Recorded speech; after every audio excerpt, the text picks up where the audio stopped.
ओम शांति। आज 22 दिसंबर 2022 के बाबा के अनमोल मधुर महावाक्य सुनेंगे। आज की मुरली में बाबा कहे, बच्चे तुम्हें कर्मेंद्रिय जीत बनना है। जो कर्मेंद्रिय जीत बनते हैं वही जगत जीत बनते हैं।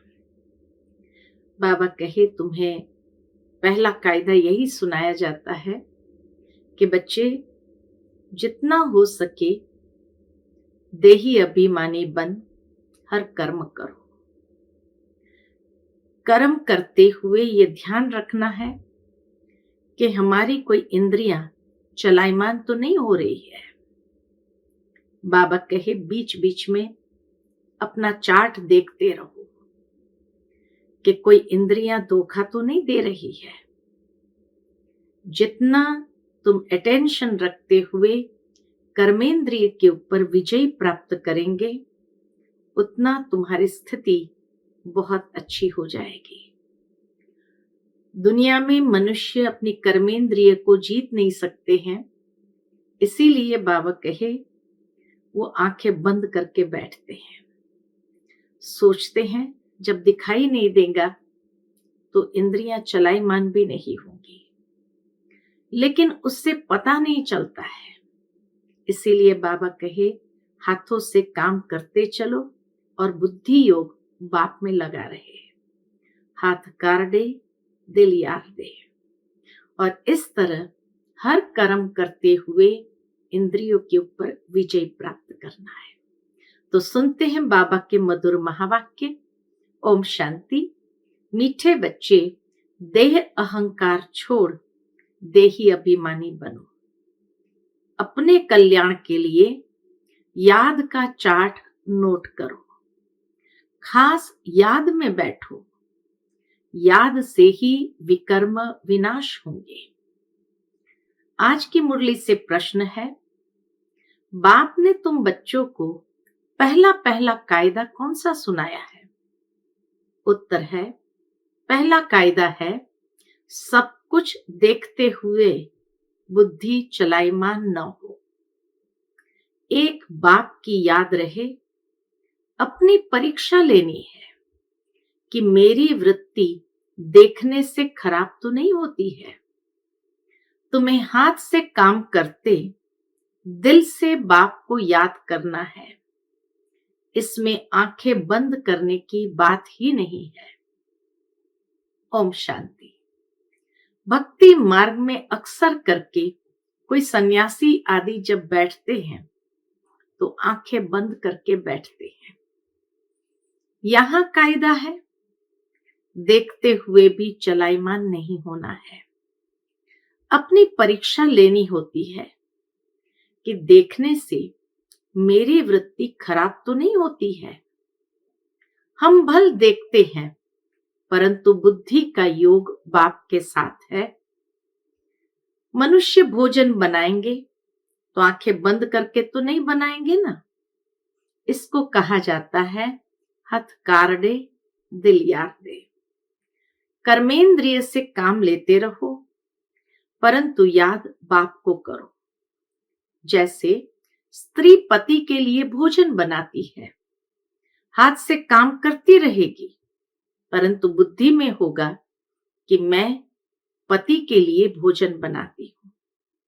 तुम बच्चे बाप की सर्विस में हो। बाप कहते, बच्चे मैं तुम्हारा ओबीडियंट सर्वेंट हूं। बच्चों को अर्थात आत्माओं को समझाएंगे ना। आत्मा कहेगी, स्वीट फादर आप तो हमको ज्ञान और योग सिखलाते हो, हम उस सर्विस में ही बिजी है और आपने डायरेक्शन दिया है कि गृहस्थ में रहते काम करते घड़ी घड़ी मुझे याद करते रहो। तुम रेगुलर याद कर नहीं सकते।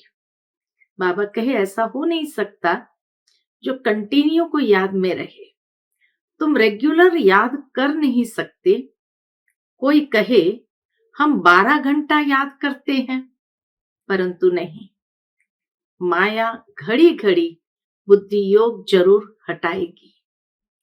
तुम्हारी लड़ाई है ही किसके साथ? माया के साथ। माया याद करने नहीं देती है, क्योंकि तुम माया पर जीत पाते हो। रावण जीत, जगत जीत। राम भी जगत जीत थे। सूर्यवंशी, चंद्रवंशी जगत जीत थे। तो इन आंखों से देखते हुए बुद्धि बाप के साथ रहनी चाहिए। देखना है मेरे को कोई चलाईमानी तो नहीं आती है, बाप को पूरा याद करना है। ऐसे नहीं कि मैं तो शिव बाबा का हूं ही, याद करने की क्या दरकार है। परंतु नहीं, खास याद करना है और ये नोट रखना है कि सारे दिन में हमने कितना समय याद किया। ऐसे बहुत होते हैं, बाबा कहे ऐसे बहुत होते हैं जो सारे दिन की हिस्ट्री लिखते हैं कि हमने सारा दिन यह किया। जरूर अच्छे मनुष्य ही लिखेंगे। कई अच्छे मनुष्य को डायरी लिखने की हॉबी होती है, तो बाबा कहे जरूर अच्छे मनुष्य ही लिखेंगे। अच्छी चाल लिखते हैं तो पिछाड़ी वाले देखकर सीखे। बुराई लिखे तो उनको देख और भी बुराई सीखेंगे। अब बाप बच्चों को राय देते हैं कि तुमको चार्ट रखना है। नॉलेज तो बहुत सहज है। भारत का प्राचीन राजयोग मशहूर है। भक्ति मार्ग में अनेक प्रकार के हठ योग आदि सिखलाते हैं। उन्हों को यह पता नहीं है कि बाप ने कौन सा योग सिखलाया था। राजयोग माना ही स्वयं के ऊपर सबसे पहले राज्य प्राप्त करना। बल कोई कोई अक्षर भी है, मन मना भव, देह सहित देह के सब संबंध छोड़ मामेकम याद करो। अब उनके लिए सर्वव्यापी कहना ये तो रॉन्ग हो जाता है। कोई याद कर नहीं सकते हैं। सर्वव्यापी कहने से कोई याद कर ही नहीं सकते। पत्थर बुद्धि होने कारण कुछ भी अर्थ नहीं समझते। बाप समझाते हैं मुझ बाप को याद करो, ये मेरी देह नहीं है। श्री कृष्ण की आत्मा तो कह न सके। निराकार बाप ही कहते हैं अपने को आत्मा अशरीरी समझो। तुम अशरीरी यानी नंगे आए थे, न अंग, कोई अंग जिसके पास नहीं था, ऐसी खाली आत्मा आई थी। इसीलिए बाबा कहते हैं तुम अशरीरी नंगे आए थे। उन्होंने फिर नागा समझ लिया है, भक्ति मार्ग में अयथार्थ उठा लिया है। बाप ने कहा अपने को देह से अलग समझो, देह अहंकार छोड़ो, देही अभिमानी बनो। सारी आयु तुम अपने को देह समझते आए हो। अभी ये अंतिम जन्म है, अभी तुमको देही अभिमानी बनना है। सतयुग में देवताएं आत्म अभिमानी थे। बाबा कहे सतयुग में आत्म अभिमानी माना कोई आत्म समझ करके रहते थे, ऐसा नहीं, लेकिन इतना ज्ञान जरूर रहता था कि मैं आत्मा इस चोले में आई हूं और अंत में ये चोला छोड़ करके चले जाना है। भावार्थ ये कि देह में कोई भी प्रकार का मोह लगाव नहीं था। तो सतयुग में देवताएं आत्म अभिमानी थे। उनको मालूम रहता था कि एक शरीर छोड़ दूसरा लेना है। खुशी से पुराना शरीर छोड़ नया लेते थे। इसलिए कहते हैं कि सतयुग में मृत्यु भी एक महोत्सव था। सन्यासी तो यह सिखला न सके, वह काल को जीत नहीं सकते। तुम बच्चे काल पर जीत पाते हो। वह निवृत्ति मार्ग वाले हैं, वह फिर अपने सन्यास धर्म में आएंगे। प्रवृत्ति मार्ग में आ न सके, वह भी भारत के लिए अच्छा धर्म है। पवित्र बनते हैं। भारत की महिमा इतनी बड़ी है जितनी बाप की बड़ी है। भारत ही पवित्र था, अब नहीं है। भारत सबका तीर्थ स्थान है। सब मनुष्य मात्र की अभी सदगति होगी। कहते हैं गॉड फादर इज लिबरेटर। दुख से लिबरेट कर शांति धाम में ले जाते हैं। अगर भारतवासियों को मालूम होता तो सर्वव्यापी नहीं कहते। शिव जयंती यहां मनाते हैं, गाते भी है कि हे पतित पावन। निराकार बाप को ही याद करते हैं। भारतवासी ही गाते हैं। सबसे जास्ती पावन वही बनते हैं। तुम समझते हो, बिल्कुल राइट बातें हैं। बाकी शास्त्र तो ढेर है। हर धर्म वाले अपनी अपनी किताब बनाते हैं। नए नए धर्मों का बहुत मान होता है। भारतवासी द्वापर से गिरते ही आए हैं। अभी सब पतित बन पड़े हैं। सारी दुनिया पतित पावन बाप को याद करती है। ऐसे बाप का जन्म यहां होता है। सोमनाथ का मंदिर भी यहां है। इनको अगर जान जाए तो सब एक पर ही फूल चढ़ाए। बाबा कहे सोमनाथ का मंदिर भी यहां है। इनको अगर जान जाए, शिव बाबा को अगर जान जाए तो सब एक पर ही फूल चढ़ाए, क्योंकि वह सबका लिबरेटर है। हमारा तो एक, दूसरा न कोई। कोई मरता है तो उन पर फूल चढ़ाते हैं। शिव बाबा तो मरते नहीं हैं, सबको शांति धाम ले जाते हैं। शिव के मंदिर जहां तहां है। विलायत में भी शिवलिंग को सब पूजते हैं, परंतु ये पता नहीं है कि हम इनको क्यों पूजते हैं। ये मालूम नहीं कि हम इनको क्यों पूजते हैं। बाप स्वयं बैठ समझाते हैं कि शिव जयंती के बाद श्री कृष्ण जयंती भारत में ही होती है। शिव जयंती के बाद नई दुनिया आती है। बाप आते हैं पुरानी दुनिया को नया बनाने। भारत सबसे ऊंच है, नाम ही है पैराडाइज। तुम सब खुश होते हो कि अभी हम स्वर्ग की स्थापना कर रहे हैं। कैसे? श्रीमत पर। हम खुदाई खिदमतगार है, साल्वेशन आर्मी है। बाबा कहे हम स्वर्ग की स्थापना कर रहे हैं, श्रीमत पर खुदाई खिदमतगार है, सल्वेशन आर्मी है। तो कितनी खुशी होनी चाहिए। सारी दुनिया को रावण की जंजीरों से तुम छुड़ाते हो। तुम जानते हो बाबा के साथ हम भारत की खिदमत कर रहे हैं। गांधी जी ने फॉरेनर्स से छुड़ाया, परंतु कोई सुख तो नहीं हुआ, और ही दुख हो गया। लड़ते झगड़ते रहते हैं। बाप कहते हैं मैं आता हूं रावण की जंजीरों से छुड़ाने। रावण की जंजीरों के कारण अनेक प्रकार की जंजीरें हैं। सतयुग में ये होती नहीं। वहां दुख की कोई बात नहीं। यहां तो कितने व्रत नेम रखते हैं। ये सब करते हैं श्री कृष्णपुरी में चलने लिए। मनुष्य इतना पुरुषार्थ करते हैं कि हम श्री कृष्णपुरी में जाएं।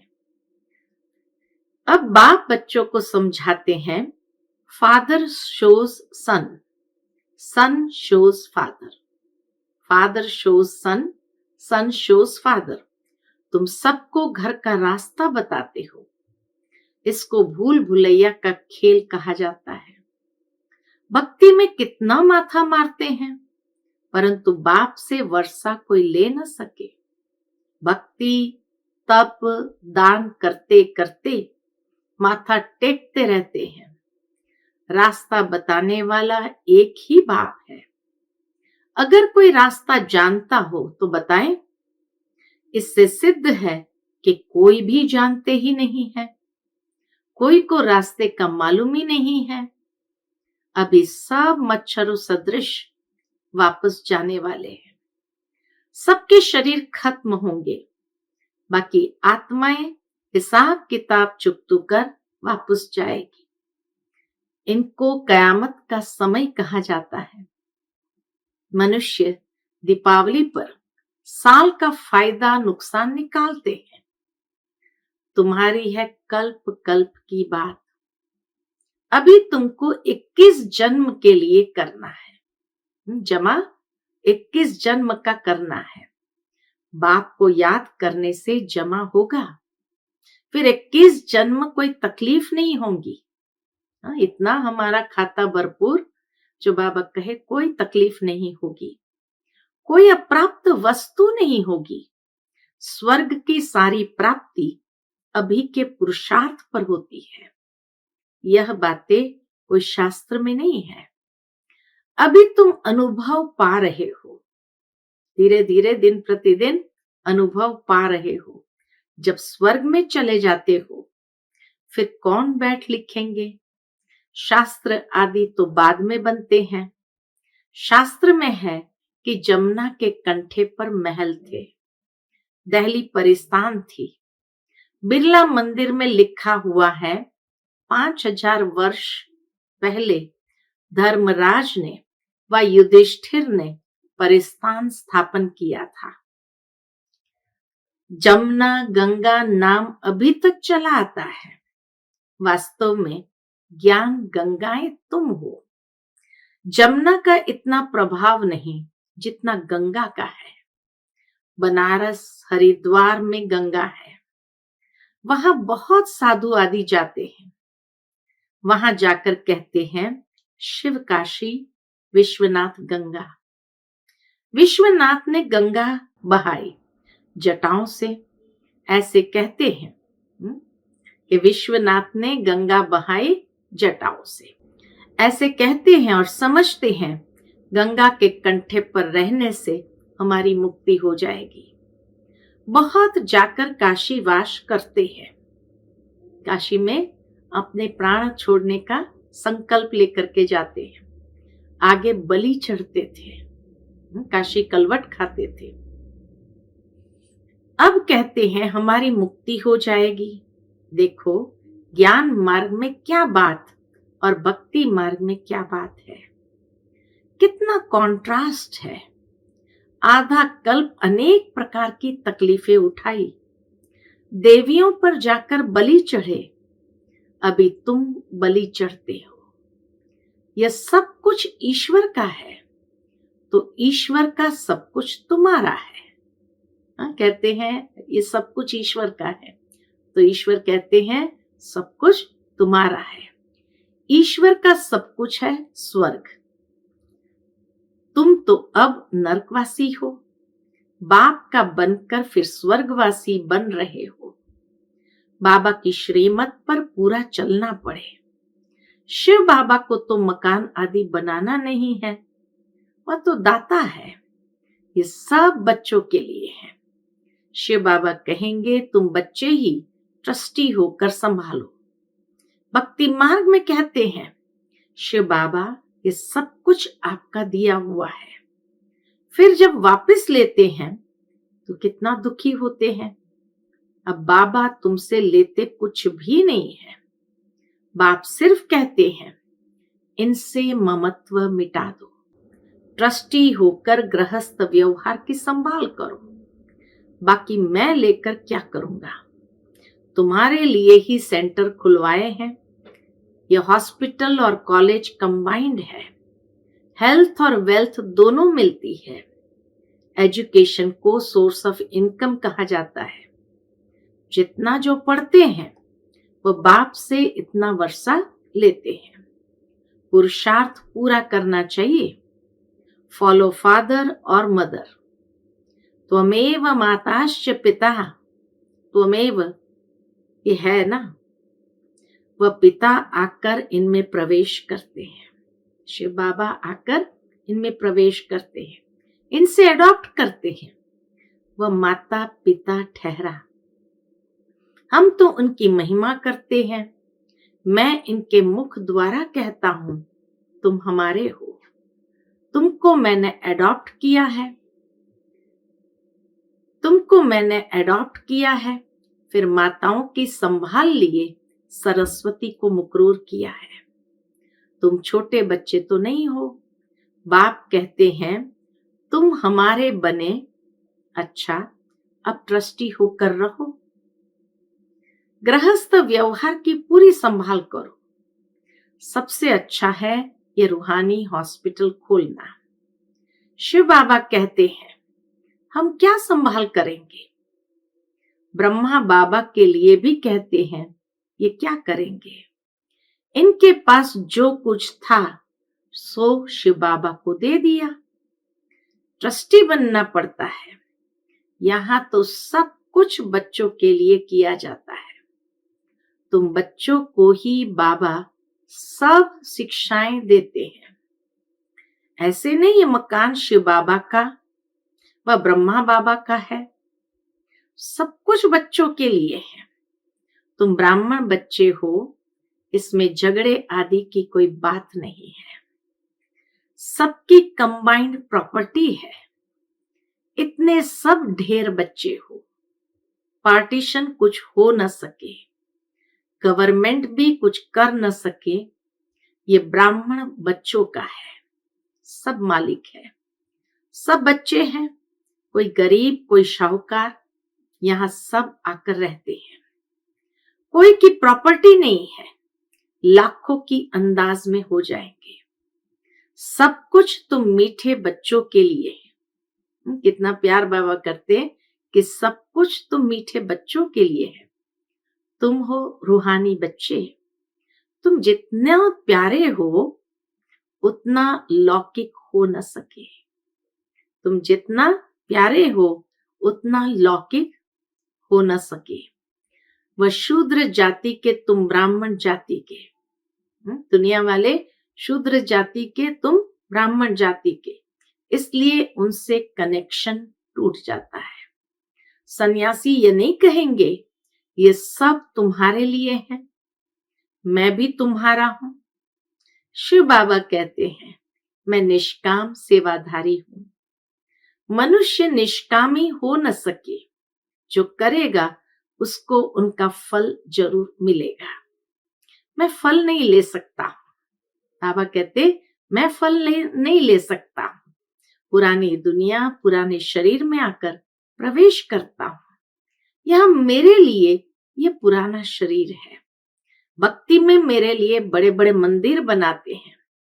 इस समय देखो मैं कहाँ बैठा हूं। कितना गुह्य राज बच्चों को समझाता हूं।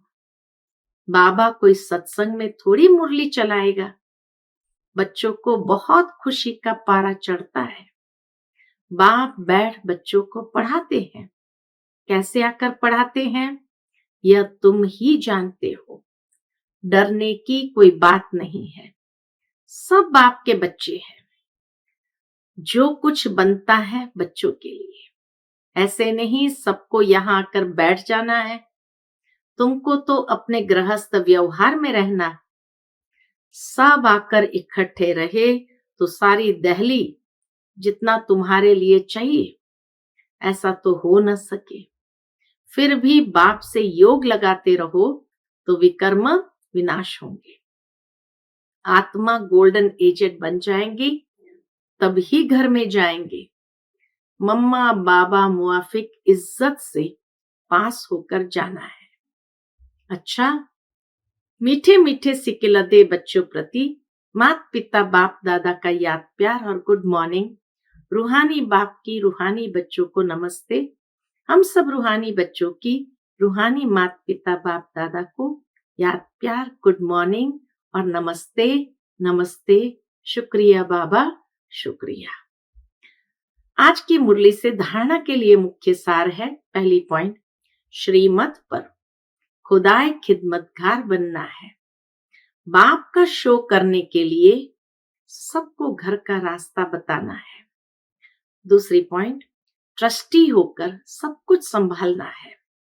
किसी में भी ममत्व नहीं रखना है। माता पिता के मुआफिक इज्जत से पास होना है। आज का बाप दादा का मधुर वरदान हम बच्चों के प्रति है। संपर्क संबंध में आते सदा संतुष्ट रहने और संतुष्ट करने वाले गुप्त पुरुषार्थी भव। संपर्क संबंध में आते सदा संतुष्ट रहने और संतुष्ट करने वाले गुप्त पुरुषार्थी भव। संगम युग संतुष्टता का युग है। यदि संगम पर संतुष्ट नहीं रहेंगे, यदि संगम पर संतुष्ट नहीं रहेंगे तो कब रहेंगे? इसलिए न स्वयं में किसी भी प्रकार की खिटखिट हो, न दूसरों के साथ संपर्क में आने में खिटखिट हो। माला बनती ही तब है जब दाना दाने के संपर्क में आता है। इसलिए संबंध संपर्क में सदा संतुष्ट रहना और संतुष्ट करना, तब माला के मणके बनेंगे। परिवार का अर्थ ही है सदा संतुष्ट रहने और संतुष्ट करने वाले। आज का बाप दादा का स्लोगन है, पुराने स्वभाव संस्कार के वंश का भी त्याग करने वाले ही सर्वंश त्यागी है। पुराने स्वभाव संस्कार के वंश का भी त्याग करने वाले ही सर्वंश त्यागी है। अच्छा, ओम शांति।